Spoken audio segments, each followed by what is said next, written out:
महाभारत में एक से बढ़कर एक योद्धा थे।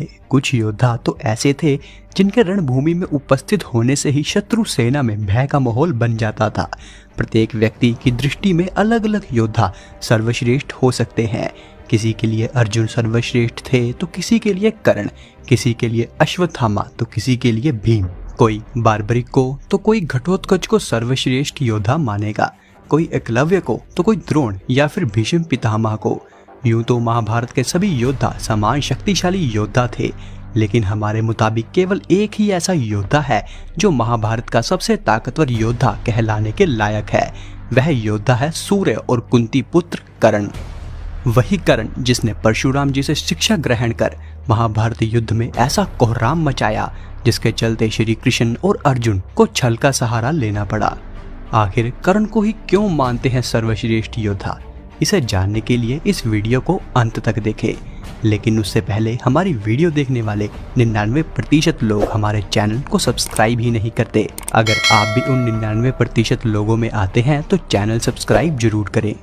दरअसल कर्ण ही एक ऐसे सर्वश्रेष्ठ योद्धा थे जिन्होंने विपरीत परिस्थिति के बावजूद खुद को एक श्रेष्ठ योद्धा के रूप में स्थापित किया था। आओ जानते हैं कर्ण के बारे में वह तथ्य जिनके कारण उन्हें महान योद्धा माना जा सकता है। नंबर 1, अर्जुन का साथ देने के लिए जगत के स्वामी श्री कृष्ण थे, लेकिन कर्ण का साथ देने के लिए दुर्योधन ही था।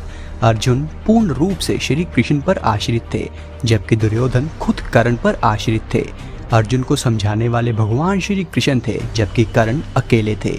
नंबर 2, कर्ण को गुरु द्रोणाचार्य ने वह संपूर्ण शिक्षा नहीं दी थी जो उन्होंने पांडवों या कौरवों को दी थी। फिर भी कर्ण ने परशुराम जी से बची हुई शिक्षा छल से हासिल कर ली थी।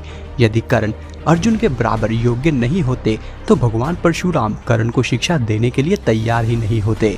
भले ही परशुराम जी से ली हुई शिक्षा कर्ण के काम नहीं आई, लेकिन कर्ण का शौर्य और पराक्रम उसे इतिहास में अमर बना गया।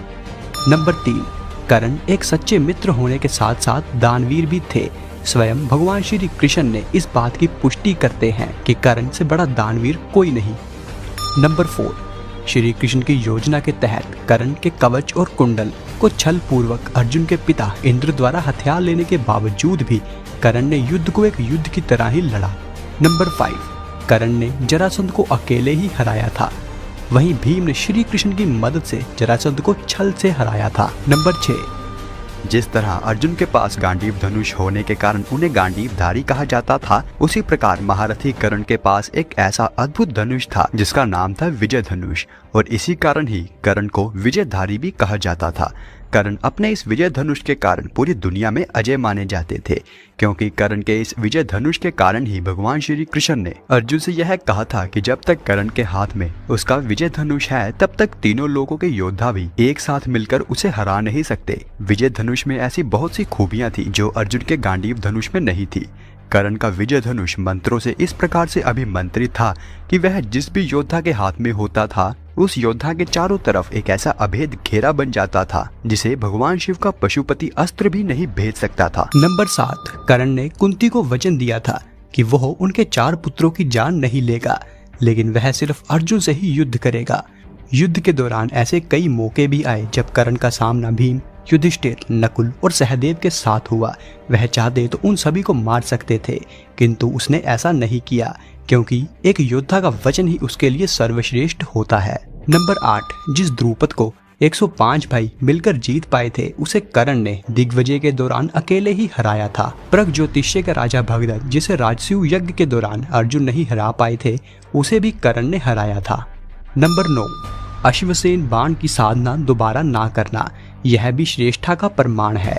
अश्वसेन एक नाग था जो कर्ण के धनुष पर चढ़ गया था और उसने कहा कि तुम मेरी साधना करो, मैं वहां पहुंचकर अर्जुन को डसकर अपना बदला पूरा करूंगा, क्योंकि अर्जुन ने खांडव वन दहस के समय मेरी माता को मारा था, लेकिन कर्ण ने छल का प्रयोग करने से अश्वसेन को इनकार कर दिया था। नंबर 10, जब श्री कृष्ण ने कर्ण को यह बताया कि तुम पांडवों के सबसे बड़े भाई हो, तो कर्ण ने कहा कि हे कृष्ण, मेरी मृत्यु तक पांडवों को यह मत बताना कि मैं उनका बड़ा भाई हूँ। कर्ण की यही बात सिद्ध करती है कि वह पांडवों के प्रति किसी भी षड्यंत्र में शामिल नहीं था। फिर भी कर्ण ने युद्ध एक योद्धाओं की तरह ही लड़ा। नंबर 11, महाभारत के एक प्रसंगानुसार जब कर्ण के बाणों के प्रहार से अर्जुन का रथ कुछ इंच पीछे चला जाता है तब श्री कृष्ण कर्ण की प्रशंसा करते हैं और अर्जुन कहते हैं कि मेरे बाणों से कर्ण का रथ कई गज पीछे चला गया, तब तो आपने मेरी प्रशंसा की नहीं। अर्जुन की इस बात पर भगवान श्री कृष्ण कहते हैं कि कर्ण के रथ पर कर्ण और महाराज शल्य बैठे हैं, परंतु तुम्हारे रथ पर मैं यानी भगवान नारायण और महावीर हनुमान ध्वजा के रूप में है।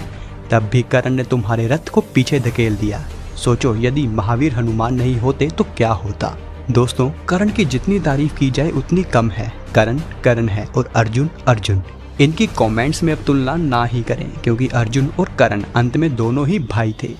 तो दोस्तों, यह था आज का वीडियो। अगर आपको वीडियो पसंद आया है तो वीडियो को लाइक करें और ऐसी ही वीडियोस देखने के लिए चैनल सब्सक्राइब जरूर करें। यह वीडियो देखने के लिए आपका धन्यवाद।